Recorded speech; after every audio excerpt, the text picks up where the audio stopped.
buzz about this started last night, and by this morning that buzz had grown to a quiet roar, if you will. The notice of the news conference, the 10 o'clock news conference that was sent out by City Hall, was sent out on very short notice and included no detail about what the mayor was going to talk about. Very big clues that what she was going to talk about was a really big deal, and it surely was. So about just after 10 o'clock, she took the podium on the second floor of what's called the ceremonial room here at City Hall, like she has done so many times before since taking over the job as mayor in 2010. But this time, she made what is perhaps the most significant announcement of her political career.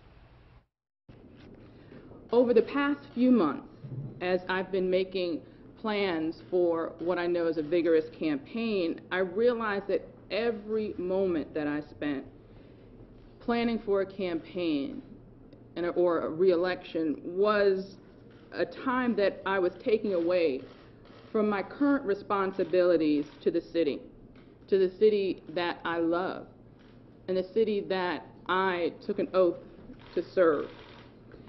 And because of that, I've made the decision not to seek re-election.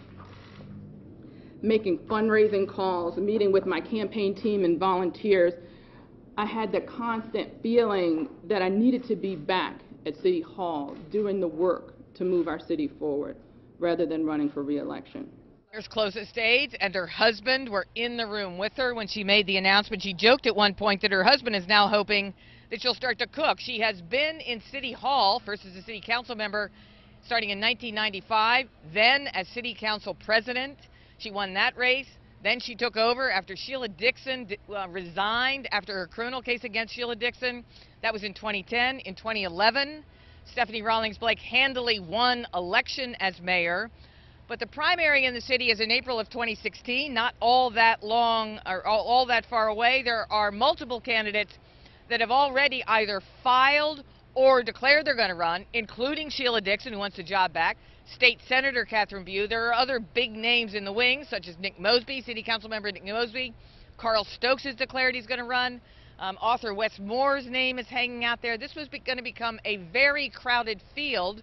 Political analysts told us what that means is that everybody else smelled blood in the water. The mayor was asked today, I asked her, I said, but for the events of April, the riots, and then all the questions about her leadership and the handling of the riots, and the tensions that followed with the Freddie Gray case, etc. But for that, would she be making this decision? She denied that's why she made that decision, and said that she understands, as you have said, and we heard her say, that what she really wants to do is devote her time to governing and not campaigning. But so what's the real story? Well, we've heard from plenty of people that know the politics of this town. She was having trouble raising money. She herself admitted her popularity had taken a hit. You got to win to continue to be mayor, and that may have been starting to look like a very, very difficult proposition for Stephanie Rawlings Blake. So again, the big news at City Hall, she will not seek re-election in April of 2016. She will remain mayor for the next 15 months through December of 2016, when the new mayor, whoever that is, will be sworn in.